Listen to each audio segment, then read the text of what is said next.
Good afternoon.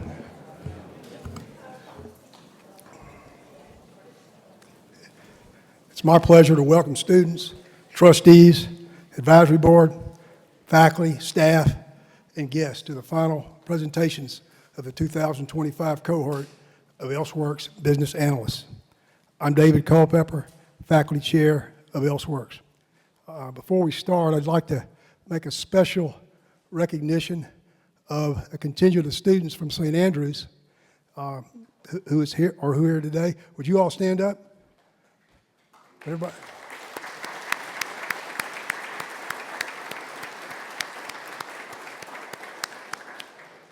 Thank you all for coming. I'd first like to recognize President Frank Neville. As busy as he has been the past 10 months, he has already found time to work with our analysts, including a very special project you'll hear more about. Next, a shout out to Harvey Pfizer, Dean of the L School. Harvey is a big believer in what we're doing, and he's already found time to work with our analysts, including a very special project you'll hear more about. He's a big believer in what we're doing and has pushed us to expand our student footprint, which we have, involving 25 ELSEWORKS analysts this year, as well as many other students who participated in classes that involved ELSEWORKS projects.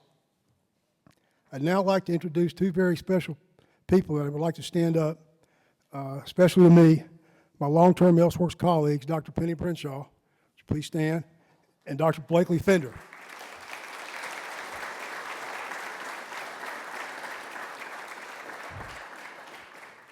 The three of us have worked together on this initiative for a decade and a half, and through thick and thin, our partnership has endured. We have gradually grown the ELSEWORKS faculty team, and would like to recognize, please stand, Dr. Monica Rawl. Please stand, Monica. Dr. Max Littlejohn, economics. Dr. Randall Valentine, finance. And Dr. Michael Pickard, English, and Eudora Welty Chair of Southern Literature.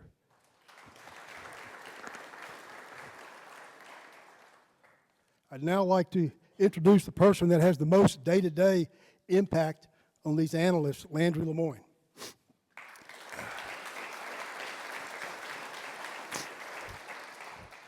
Landry is our director of business analysts and was an analyst himself.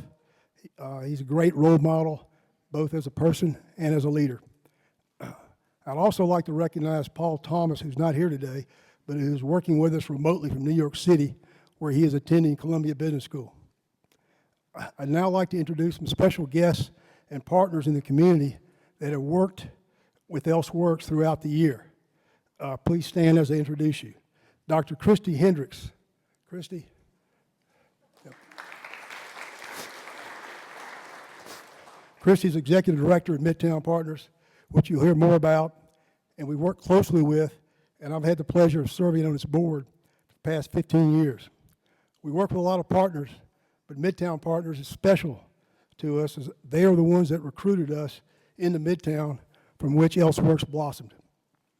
Dr. Hendrix is also an adjunct professor and teaches nonprofit management.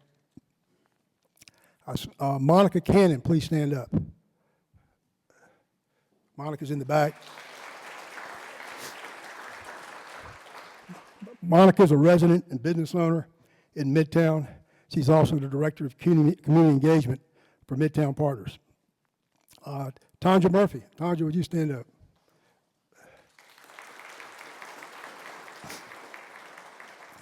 Tanja is an accomplished author and a resident of Midtown. She also heads up the Ladybugs nonprofit association for mothers and daughters in Midtown. Matthew McLaughlin.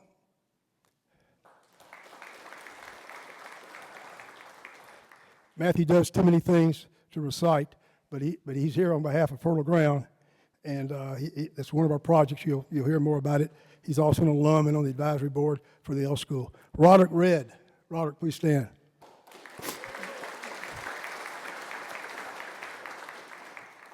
You'll hear more about Roderick as well. Roderick owns Red Square Productions and the Hangar facility. He's also the president of the Business Association of Midtown, and you'll hear more from him. Finally, Merrill McEwen and Summer Slovak, and Larry Morrison.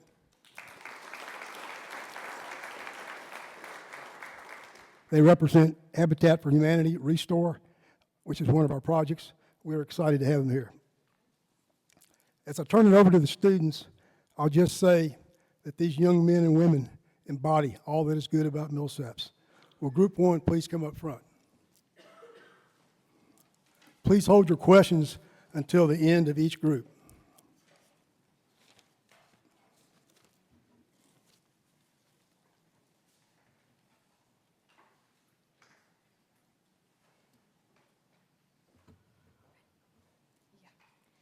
Good morning, everyone, and once again, thank you all so much for joining us today.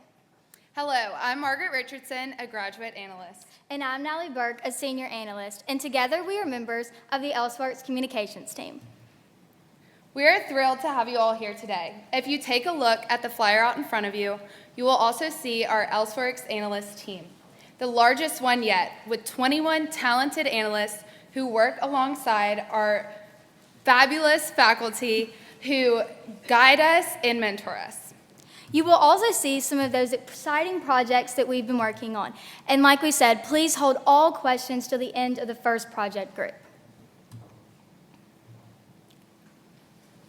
ELSEWORKS is more than just a list of teams.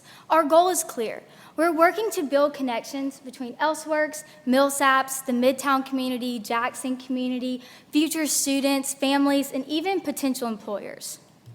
But there's a challenge. Without strategic and impactful communication, ELSEWORKS risks becoming invisible, overlooked in a noisy digital world.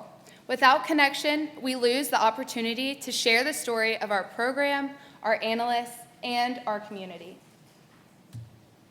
Our solution is strong, strategic, and creative communication.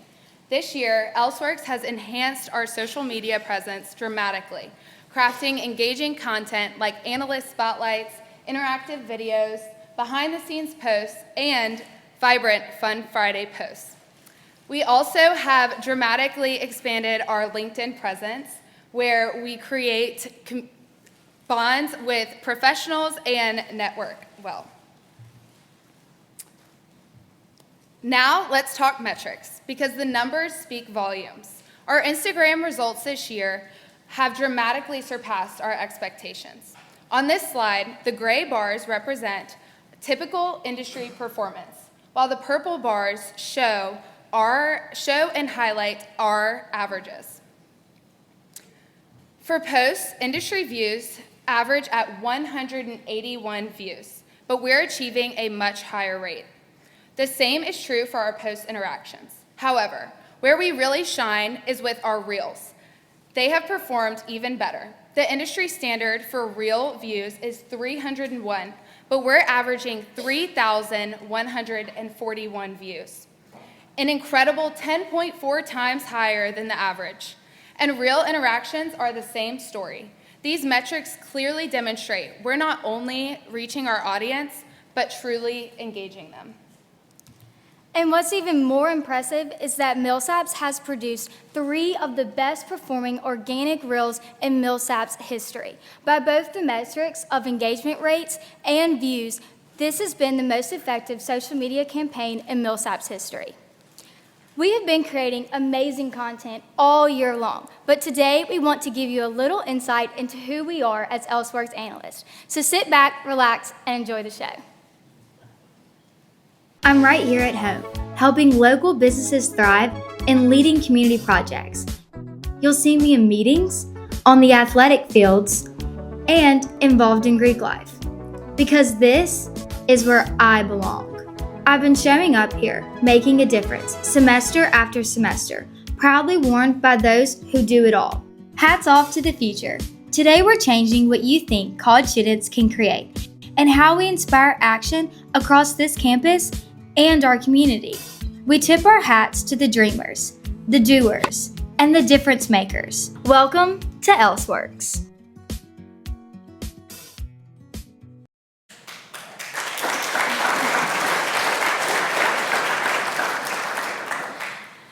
Beyond digital media, we are also actively supporting community initiatives, like the Business Association of Midtown's Beer and Business event, which ELSEWORKS sponsors.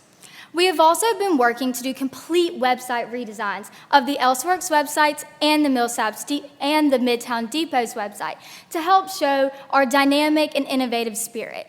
And if you might have noticed from the video, we also just refreshed our ELSEWORKS logo to keep up with our evolving brand. Ultimately, our purpose is simple yet powerful: to share the ELSEWORKS story in ways that excite, inform, and inspire. As we continue on this journey, we invite you all, trustees, clients, and future analysts, to share in helping ELSEWORKS create their narrative. Now, let's hear from the Midtown Housing team and how they're shaping the future of our community, one development at a time. And for that, I'd like to call up Sam and Ben to the mic.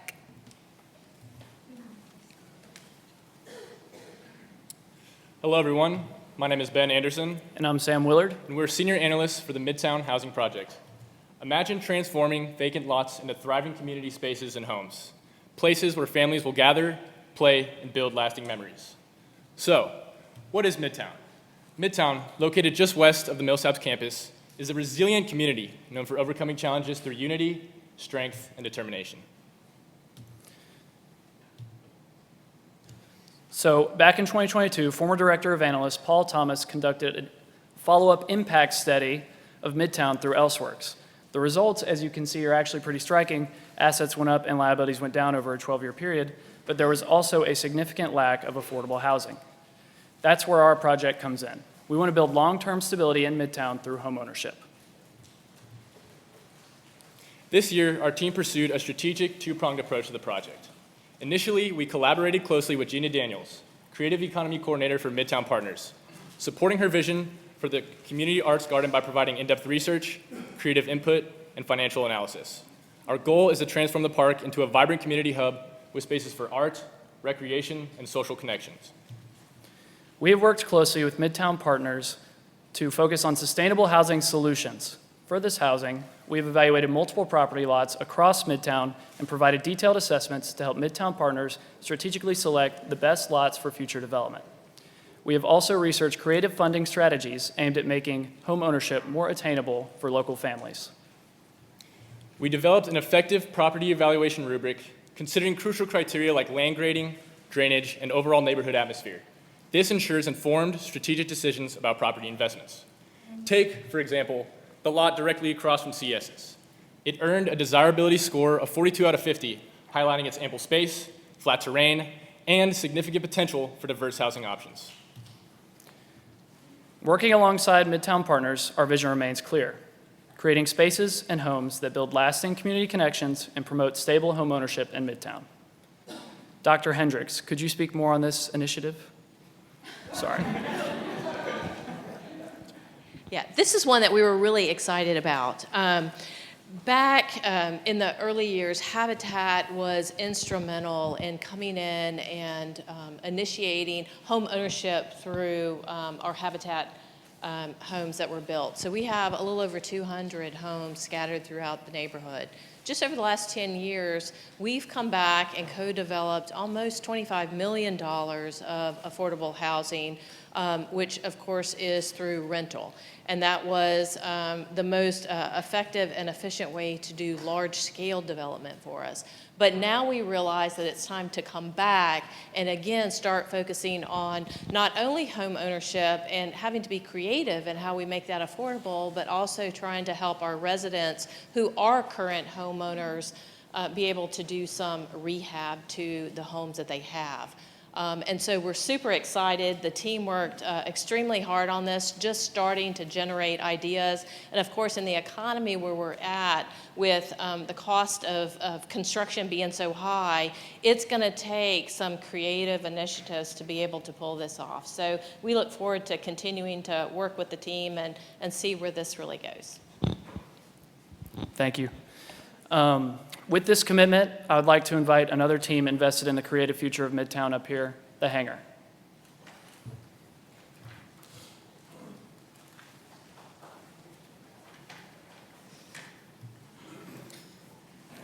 Hello, everyone.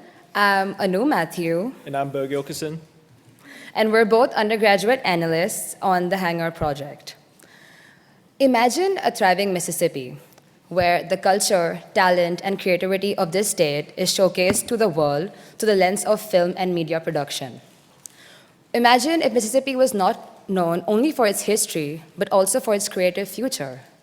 That's the vision of the Hangar, a state-of-the-art production facility located at 140 Wesley Avenue in Midtown Jackson.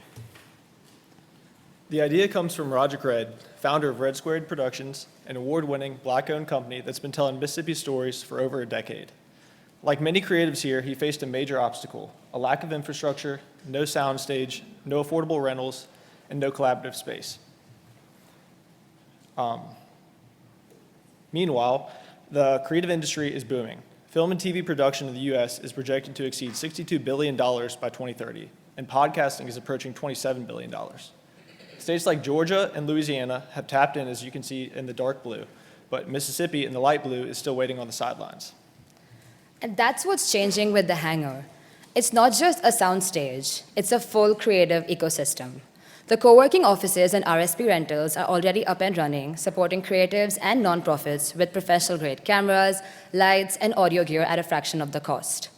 The space will also have photography studios, podcasting and recording studios, and collaborative creative areas. And at the center, a fully equipped soundstage ready for film, music videos, and commercials. It's Mississippi's first true creative production hub made by Mississippi for Mississippi. Our team worked closely with Roderick to advance the project. We created an investor-ready pitch deck, built detailed financial projections, and identified tax and grant credit opportunities as well as strategic partnerships. We also analyzed the industry. Benchmarking against other production hubs and tracking trends, the numbers are strong. The soundstage rental market is projected to grow at 12.3% annually, and the Mississippi Film Office has given out over $18 million in rebates over the last year, and demand is rising, especially in underserved cities like Jackson. But this isn't just about numbers. It's about keeping our talent here, building a space where young filmmakers in Jackson need not leave to chase a dream, where Mississippi stories are told right here by our people. So what's next? Our priorities include supporting Roderick in securing funding, finalizing build-out costs, and beginning outreach to tenants and creators. This is how we build momentum in Midtown. So now we'd like to introduce the visionary behind it all, Roderick Red. Would you please share an update with the group? Hey, everybody.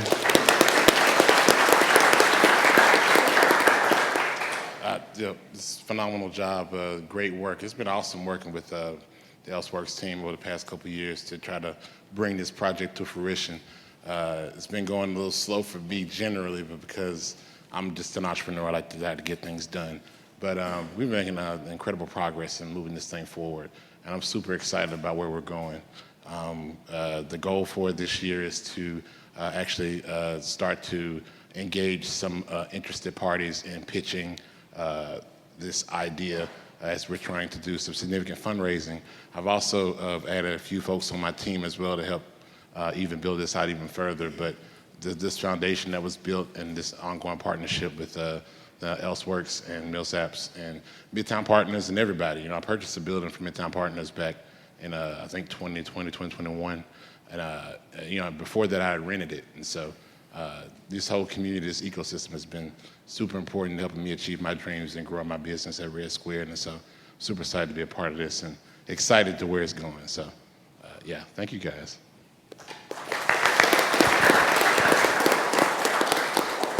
Thank you, Roderick. And now we're on the topic of revitalization and innovation. Let's head over to another high-impact project with Mallory and Patrick on the Habitat for Humanity Restore team.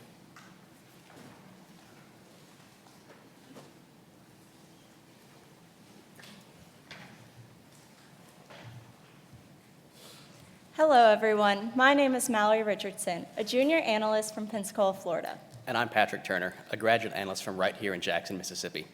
Imagine a store offering affordable home goods and directly contributes to building homes for local families in need.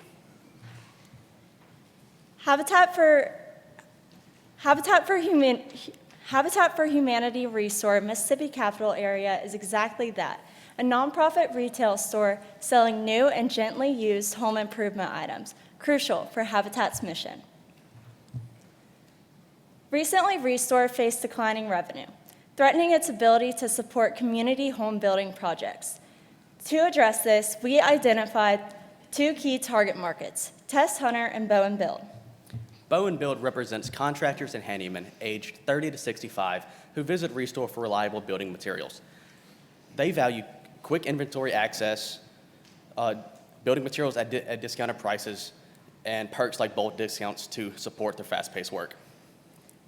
Test Hunter represents creative shoppers aged 18 to 50 who seek vintage, unique finds for DIY projects or resale.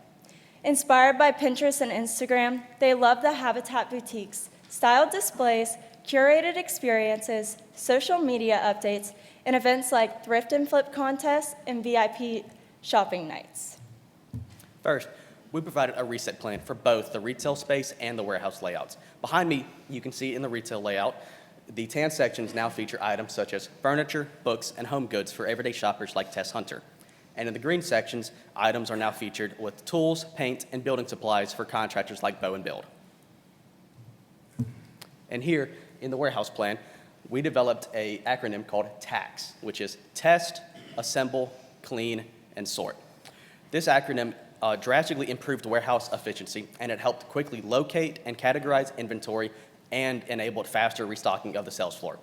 Restore temporarily closed from mid-December 2024 to mid-January 2025 to implement these recommendations and also improve customer satisfaction. Recently, to boost visibility and attract more customers to the retail store, we conducted a thorough digital marketing audit and benchmarked best practices from successful restores and local thrift stores. Additionally, we made recommendations for the Habitat for Humanity website, emphasizing authenticity with real photos and engaging buttons like shop. We also crafted a dynamic content calendar through social media, featuring engagingly weekly themes like Must See Monday, We Build Wednesday, and Thrifty Thursday. We also identified 3 local DIY influencers, inspiring creative shoppers and positioning Restore as a community destination for unique and affordable finds. Lastly, we developed an outreach strategy specifically aimed at promoting special events to attract new customers. By improving Restore's efficiency and elevating promotions, we aim to support Habitat for Humanity's mission and strengthen its role in the Jackson community. Thank you for your attention. That concludes our presentation for this project. Now we'll hand it over to Landry to open the floor for any questions. Thank you, Mallory. I just want to open the floor to any questions that we might have, and I'll come walk around. Does anyone have a question for this group in front of me? These 4 groups right here? Yes. Can you get our mic? Can y'all come back next year? Thank you. Thank you. Do y'all have any other questions before we move on to group 2? Okay, perfect. We'll have some time at the end if y'all think of some other questions. Thank you so much, group 2. I'd like to now call y'all to the stage, group 1, come back. Thank y'all.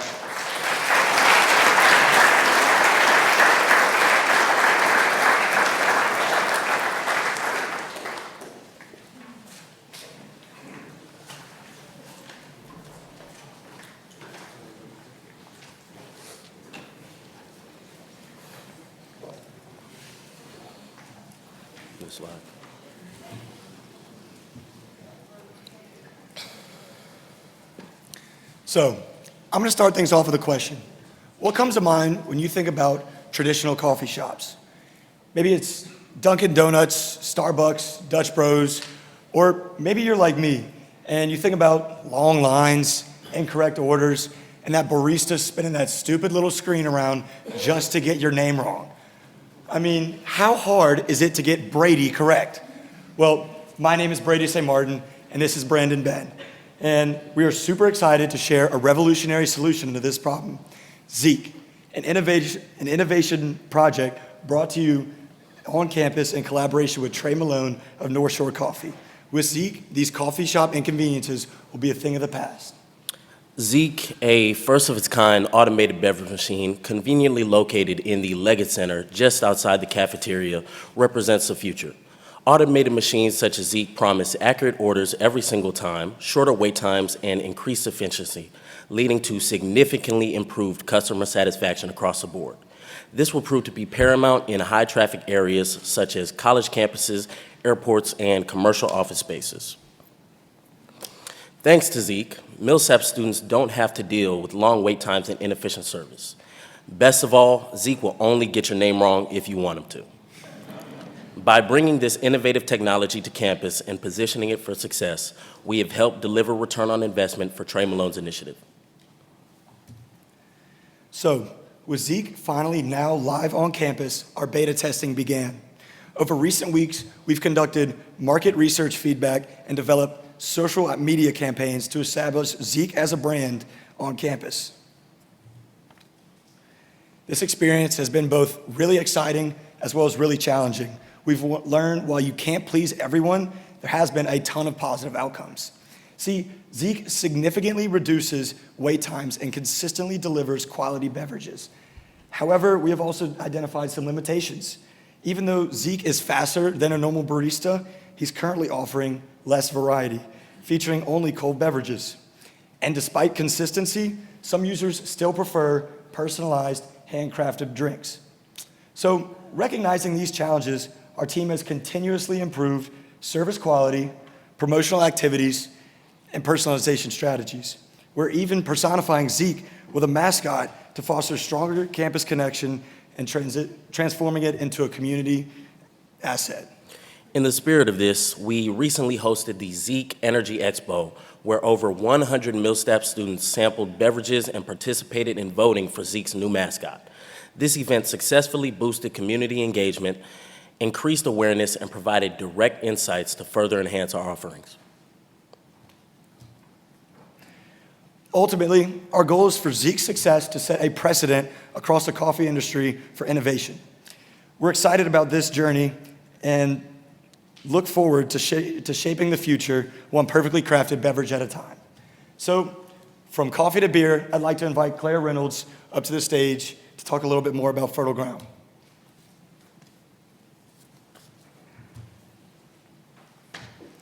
All right, I'm back. And I'm joined by fellow undergraduate analyst, Claire Reynolds. And we are super excited to introduce ELSEWORKS' newest addition to our portfolio, Fertile Ground Brewery, a project we jumped onto just after spring break and one we hope to continue into next year.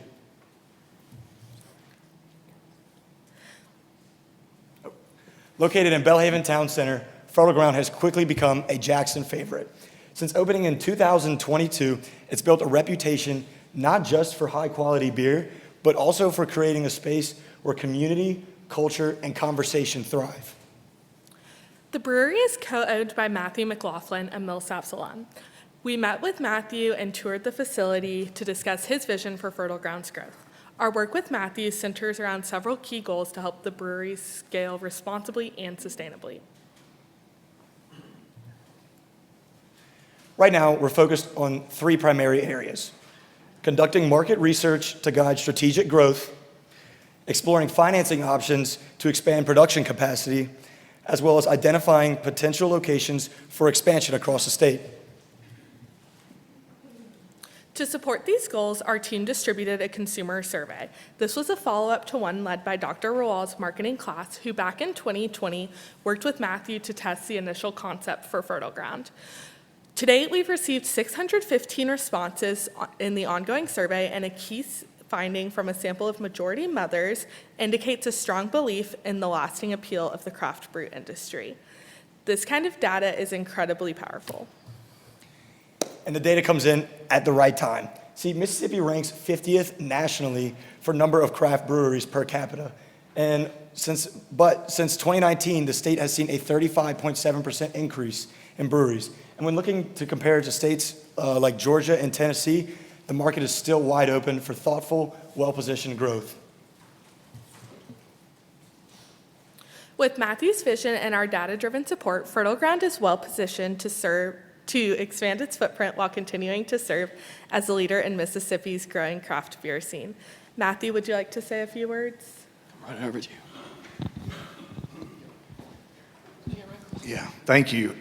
We're just, on behalf of Fertile Ground, that there's a whole team of people that are responsible for this place and everything that it means to the community. We're just incredibly grateful for this partnership with Millsaps. I am an alum, and this has been, this place was a very transformative part of my life. I met my wife here, and it's been a big part of my life for a very long time. So we're super excited about seeing the results of all the research, and looking forward to continuing to work with ELSEWORKS into the future on hopefully more projects. Thanks.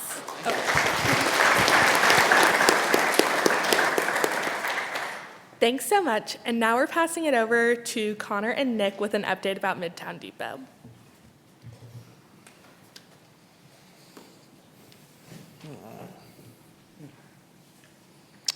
For years now, the Midtown community has lacked a dedicated outdoor space where families and pets are welcome, a place where residents can gather, relax, and enjoy the vibrant culture of Jackson, Mississippi. While there are bars, event spaces, and parks spread across the city, none have combined these elements into one inclusive, accessible space. And that's where Midtown Depot comes in. My name's Connor Rucker, General Manager at Midtown Depot, and this is my partner, Nick Eaton, an undergraduate analyst at ELSEWORKS. As the first ever art park and beer garden in Jackson, we've created a space that fosters community, creativity, and social engagement, filling a gap that previously existed in the Midtown and Greater Jackson area. Now, the Depot isn't just a venue. It's an experience designed with specially manufactured shipping containers. It boasts the Midtown Industrial's character while offering an open-air atmosphere, local art, and a beer garden. It's a perfect event venue for public gatherings and private events. This year, we've hosted a wide range of events that brought real energy and engagement to Midtown. We kicked off with our Sip and Style event, which not only blended local art and fashion, but marked the completion of a new mural by local artist Gavin Bird, adding another permanent, creative feature to the space. Thanks to a generous sponsorship from Horn, we also added a new interactive feature to the space, an adult swing set. It's become a popular attraction, and it helps make the Depot feel even more inviting and fun for all guests. This year, Midtown Depot has continued to strengthen its relationship with the Millsaps community, particularly through consistent engagement with Greek Life and the Student Body Association. We proudly hosted a total of 5 sorority and fraternity events and 3 SBA events, which included Major Mike Madness, making Midtown Depot a go-to venue for student-led celebrations and gatherings. These events not only reinforced our role within the campus community, but also contributed significantly to our overall goal of 12 events, public and private. And as you can see here behind me, we exceeded that goal with 14 events. Now, in terms of outreach and growth, we've made major strides in marketing. We ran a targeted Instagram ad campaign that you saw playing behind me on the screen. This was designed to attract corporate clients and raise visibility in the Jackson metro area. Paired with this campaign, we developed our professional sales brochure that helped us connect with new businesses and secure those private event bookings that are key to our success and long-term sustainability. So as we close out the spring and reflect on the year it's been, it's clear that Midtown Depot is more than just an event venue.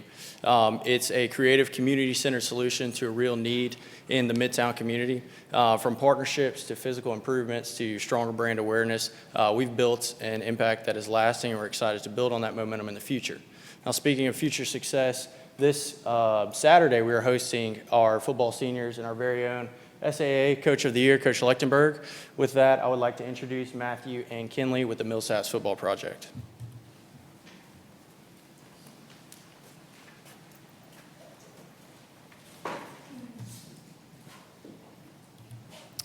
Hello, everyone. I'm Matthew. And I'm Kynlee Bartosh. And this is the Major Football Project. To start, football in the past has always been about who has the better players and the better team. Now, the best teams in the world utilize analytics to give themselves an edge over their competitors. Teams that fail to adapt to this change will fall behind, and to stay ahead of the curve, Coach Lech came to the ELSEWORKS team. Our strategy was a 4-part scouting analysis, which means we looked through the offense and defense of not just our team, but of our opponents as well. And we looked through the data to reveal any key tendencies that can help the majors on game day. Additionally, this semester, we designed a template for football fan guides to give to fans next season. It starts with Huddle, an online platform that allows coaches to upload, review, and receive film for scouting purposes. Huddle also generates data directly on this footage, which is where our analytics team steps in. We can pinpoint specific scenarios, such as passing plays on third down or the opponent's blitz tendencies. This slide illustrates what that raw data from Huddle looks like. As you can see, it is a lot of information. Our team carefully scrubs and refines this data to ensure accuracy and usability. From this extensive data set, we strategically select the exact statistics we need to analyze effectively. Ultimately, we convert this data into clear visual charts like the one shown here. On the left is a run-pass rate chart based off of field position, and on the right is a down and distance chart based by personnel. For instance, let's zoom in to the run-pass rate chart based on field position. This highlights our first play tendencies when staying in our territory in the stop zone from the 20 to 44-yard lines. The team had 19 plays in this scenario, with 63% being runs and 37% being passes. Coaches use these insights directly on the sideline to make quickly informed strategic decisions. Additionally, every Thursday, we provide Coach with a comprehensive weekly report. This report simplifies complex statistics through user-friendly graphs and charts, clearly outlining our team and opponents' tendencies, enabling strategic adjustments and improved game day preparedness. Beyond analytics, we've also looked at ways to enhance the fan experience while also generating new revenue for the program. So this semester, we focused on designing a template for football fan guides to give out to fans next season. These fan guides will feature team rosters, coaching staff, and highlights about Millsaps, featuring key initiatives and events to engage visitors and promote the excellence of Millsaps College to a wider audience. Also, here's a preview of what they'll look like, but you'll have to wait till our first home game next season to see these in full. And additionally, for special games like Homecoming and Senior Day, where demand is even higher, we've created expanded editions with even more detail and personalized content. And finally, Coach Lech wanted a stronger social media presence for the team, so we collaborated with Dr. Ravel's social media marketing class to effectively boost their digital impact. And now we'd like to ask if Coach Lech would want to say a few words.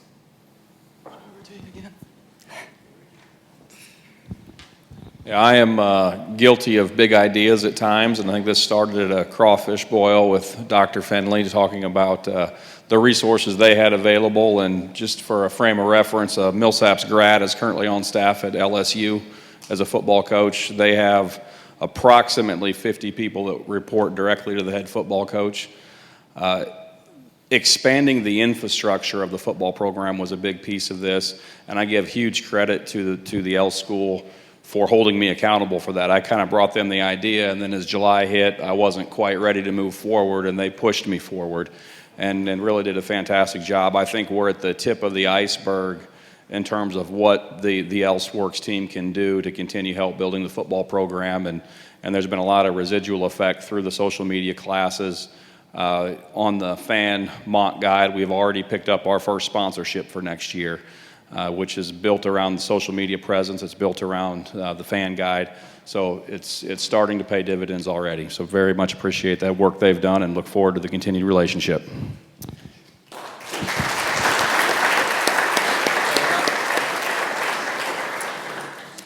Thank you, Coach. And that concludes this project's presentation and Group 2. So now we'll hand it back over to Landry to open the floor for questions. Thank you. Thank you. And also I want to give a quick shout out to Alex Faust over here. He also helped with Dr. Rawls' class with the social media for the football team. Just want to give a quick shout out to him as well. He's done great work, but thank you. Now open the floor to any questions. Anyone have any questions that we might have, especially about the football team? Anything? Okay. Okay. Well, I will bring our Group 3, and if y'all have any questions for the end, let me know. We'll go. Thank y'all so much.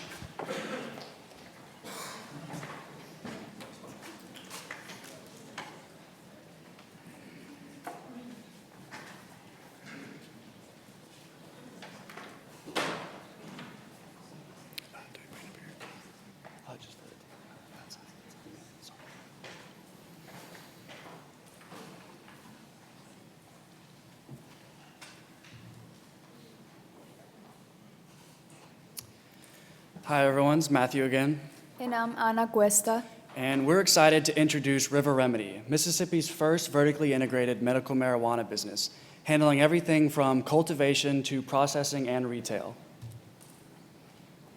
As a growing business in a heavily regulated industry, River Remedy faces unique challenges. For example, because cannabis is a Schedule I controlled substance, they are prohibited from advertising, making it harder to build awareness and differentiate from their competitors.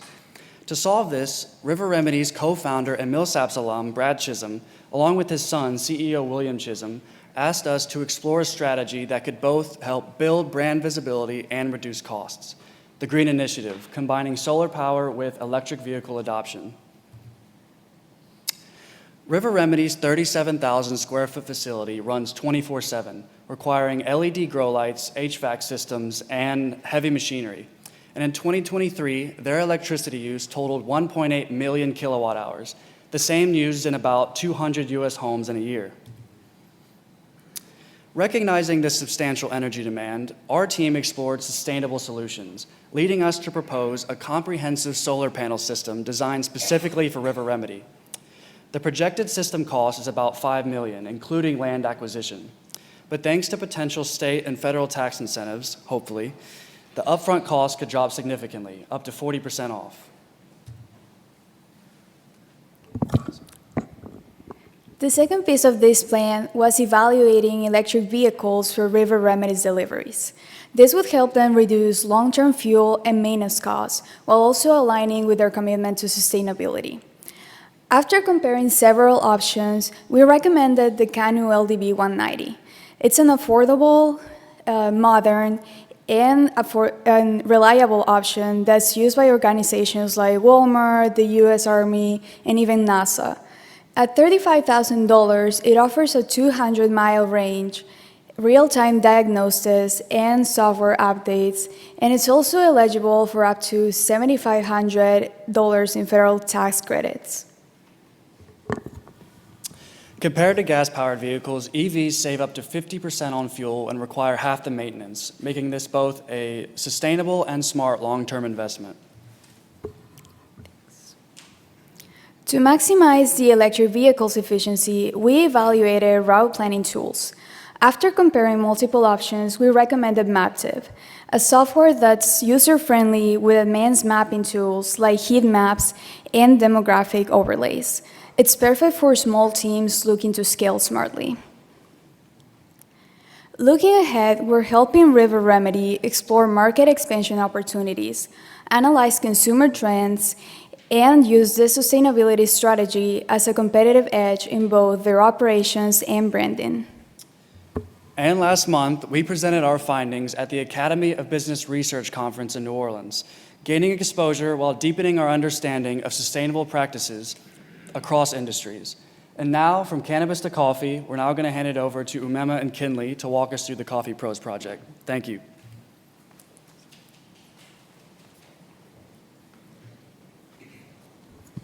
Good afternoon, everyone. It's Kynlee again. And I am Umema Padma, a senior from Indore, India. Today, I'm excited to share the journey and findings of our long-term project, Coffee Prose, a coffee shop and a used bookstore located just behind Millsaps in the Midtown community. Coffee Prose was born out of a clear local need for a community gathering space.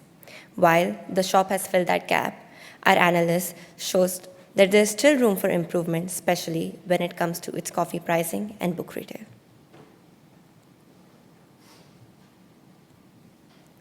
To get a clear picture of where Coffee Prose stands, we set out on a competitive tour of local coffee shops in Jackson. We visited several spots, including Urban Foxes, The Bean, and The Native, to observe their layouts, ambience, pricing, and menu options. These visits provided us with critical insights that helped us compile a detailed comparison of popular menu items across these establishments. This chart shows a comparison between Coffee Prose original prices in red and the market average after the recent increases driven by the global coffee bean cost. The brown portion represents the gap, how much lower Coffee Prose pricing was compared to the current market. This confirmed what we suspected. Most of the items were underpriced, giving us a clear justification to adjust prices without compromising the competitiveness. Beyond pricing,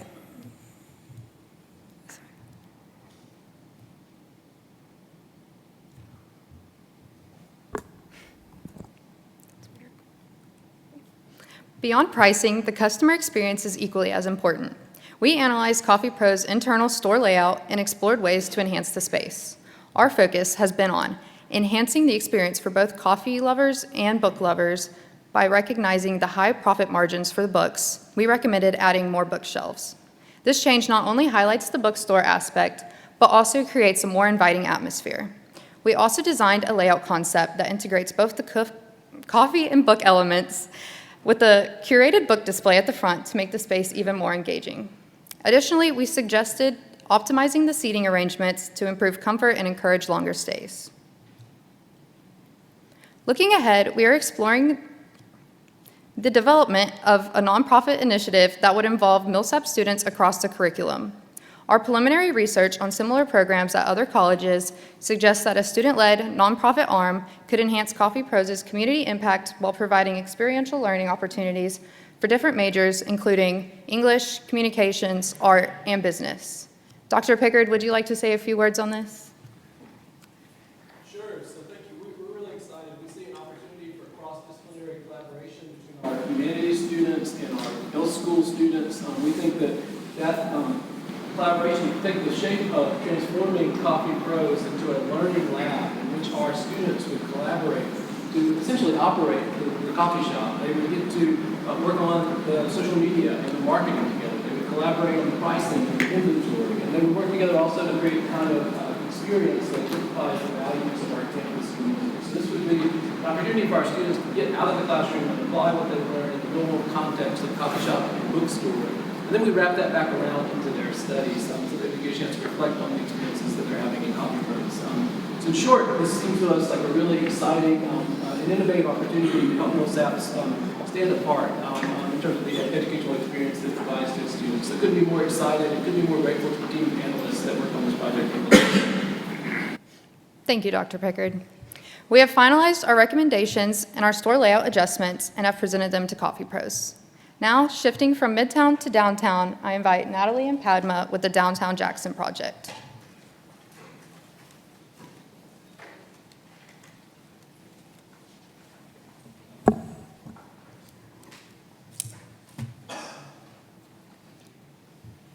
Imagine this. It's Saturday night, downtown Jackson. Music fills the air. People are out, enjoying the nightlife, and businesses are thriving.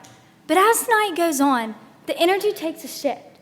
Noise complaints rise, safety concerns increase, and suddenly this hub of excitement starts to lose its appeal.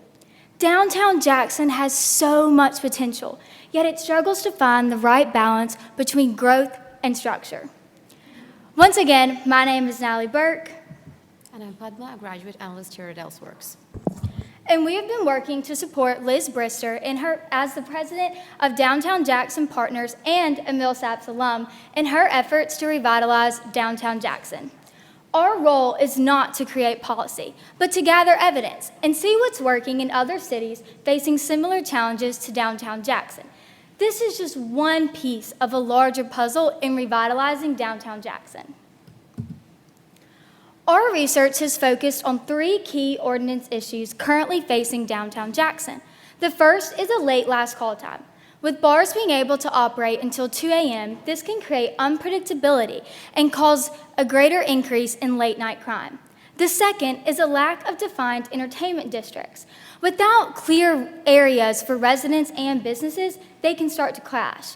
And the third is outdated noise ordinances. Right now, the officers currently rely on a decimal reading system, and sometimes they don't even have the proper tools to measure it. And this all just causes frustration between the residents and the officers. During our research, we've identified some cities that can provide guidance for downtown Jackson. There are cities such as Macon, Georgia, that have pushed up their last call times and have seen a significant decrease in crime because of that. Cities such as Birmingham, Alabama, have established entertainment districts which can support nightlife and also protecting the quieter zones. There are other cities that also have reasonable person standards for noise control, and this leads to more effective and simpler law enforcement rules. These strategies also offer helpful examples, not solutions, but an inspiration for what's possible in Jackson. Beyond ordinance research, we have also been looking at how to attract small businesses. We've looked into things like tax incentives, grants, and funding models to help encourage entrepreneurship and keep businesses rooted in downtown Jackson. We've also partnered with Kip Giebert and Jeff Speed and their East Capitol Street properties to develop business proposal concepts for their weekend properties such as coffee shops, smoothie shops, and bakeries, to name a few. Our goal is to identify businesses that can bring real value, not just to the tourists, but also to the residents and the working professionals who are the heart of downtown every day. Downtown has so much potential to be more than just a destination. It can be a place where businesses thrive, residents feel safe, and people from all across the state can gather and say, this is our downtown. And we believe that with the right balance of policy and investment, downtown Jackson can be just that, what Liz Brister likes to call Mississippi's downtown. Now I'd like to invite Margaret and Anthony with the Millsaps Value Proposition Project.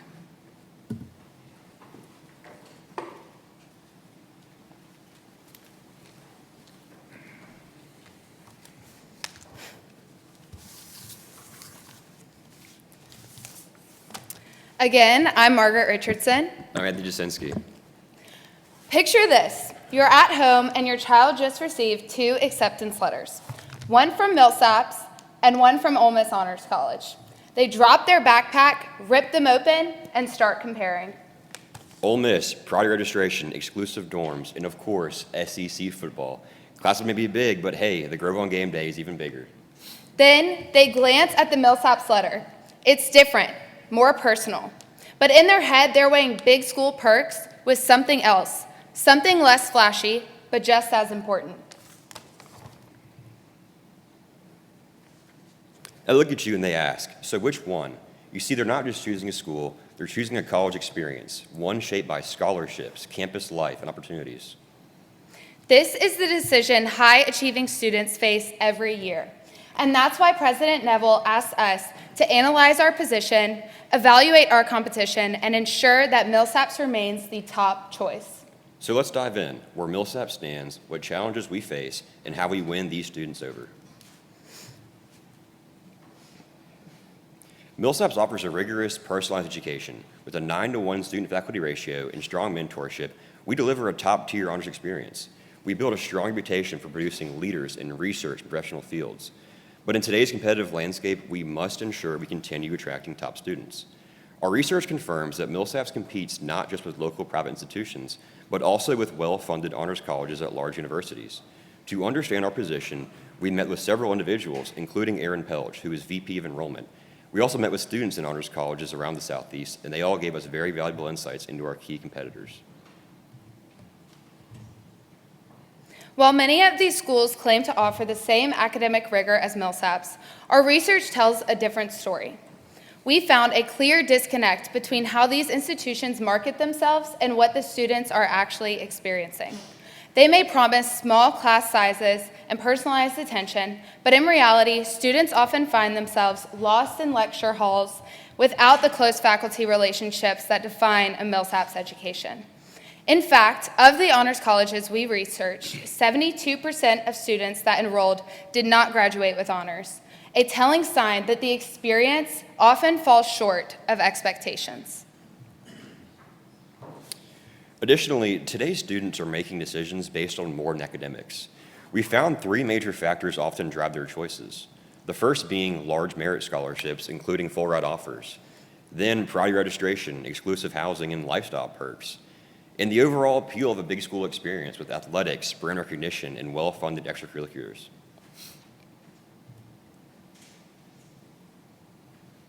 Through our research, we confirmed that Millsaps' new value proposition is strong and it aligns with President Neville's vision. This value proposition is clear. We provide a truly personalized education where students don't have to choose between academics and their passions. Our do-it-all environment allows them to excel in academics, athletics, Greek life, leadership, and extracurriculars without compromise. We also have a huge advantage here in Jackson. where students gain real-world experience through internships, networking, and professional connections, an opportunity that larger universities and college towns cannot replicate. Based on our research, our recommendation that supports the new strategy moving forward is to reinforce the career value of a Millsaps liberal arts education, continue promoting the unique do-it-all experience, and expand partnerships within Jackson's professional community to create even more opportunities for students.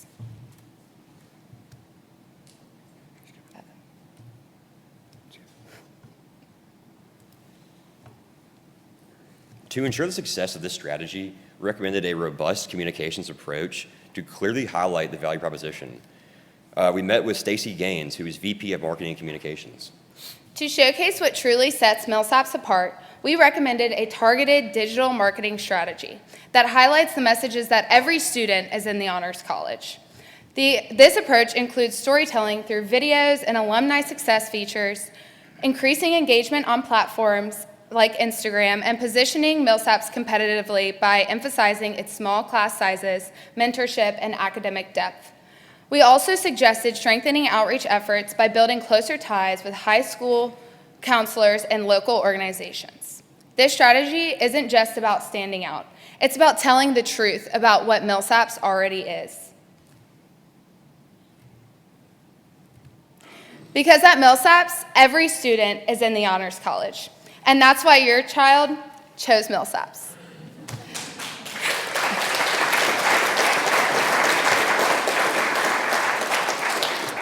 Now, let's bring these points to life with a video showcasing what makes Millsaps truly special.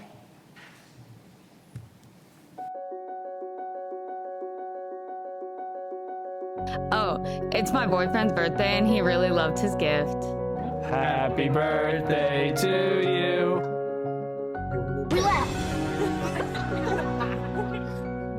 I got to hang out with him today. Yeah, we both took a math quiz today, and I think we both did pretty well. Today I took advantage of the beautiful morning that the Lord blessed me with and ran 2 miles and got a good workout in. Something good happened today. I woke up and I got dressed in a nice suit today. Makes me feel great. Something good that happened today is that 7 of my teammates received an honor on SAA, All-Conference Team for Basketball. Okay, something good that happened today was I got to enjoy the beautiful weather with Julia. Something good that happened to me today is that there's chicken parm in the calf. There was chicken parm in the calf. Yeah, so chicken parm in the calf was really good. There was chicken parm in the calf. There's also chicken parm in the calf. Lots of good. Okay, so what good things have happened today? Well, for me, every day at Millsaps is a good day.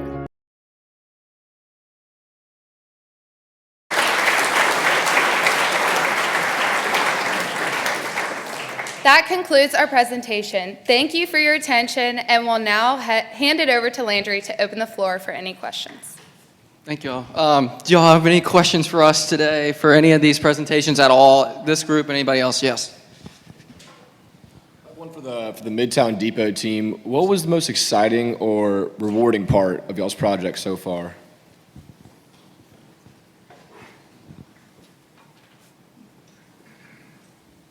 Is this on? Okay. You asked what was the most exciting or rewarding part of the project?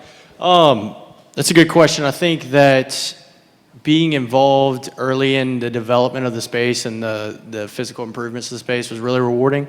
So the previous manager kind of had, he was a good friend of mine, had a good idea of what he wanted to do and kind of saw it as a blank canvas. And so just being able to be creative with it, kind of envisioning the vibe, if you will, of what we wanted the depot to be, and then making that happen.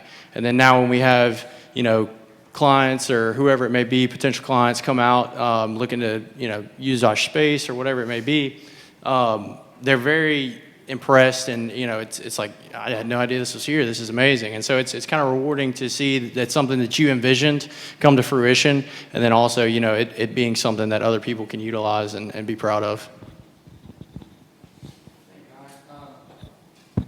Thank you, Connor. Anyone else have any questions for us here today? Yes, sir. That last team that was comparing the Millsaps opportunities and experience as everybody's in the honors college. Did you use or come across the statistic about the average earnings number when you were 10 years past graduation? And if so, can you tell me what it was?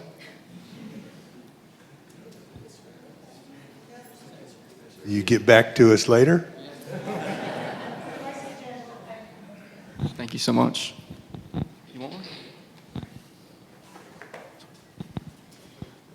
So many of you know a very special person in the audience today, and I want to introduce you to those of you who do not know her. This is Donna Ruth Eltz. You might recognize her family name.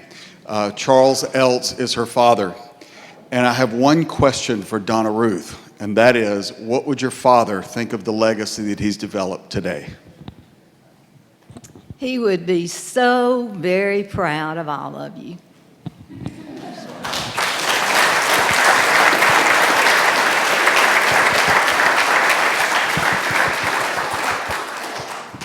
Okay, if there's any other questions, oh, yes. And groups that you're working with, do you have them listed on your website? We'd love to be able to use them, rent venues, share with our alumni. When we have Parent Family Weekend coming up, send people to these places. So could we get links or details to help support you all? Yes, ma'am. As a communications team mentioned, we just updated our website. So we do have them all, both our current projects and also our archive projects in the community, so you can see those. And we try to update those archive ones as much as possible so we can get current updates as well. So check it out, ELSEWORKS.org. Yes, ma'am. Thank you. And I'd like to call now all my analysts over here. All of us go to the front of the stage.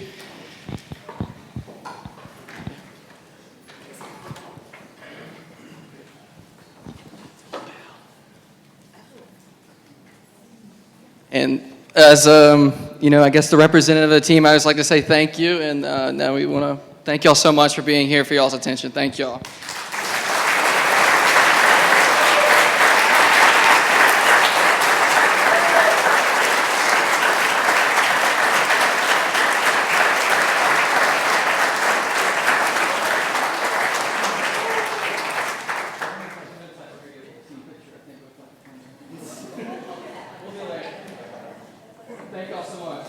Have a great day. Oh, sorry. Y'all have a great day. Thank y'all so much, and thank you for all the community members here as well. Thank y'all.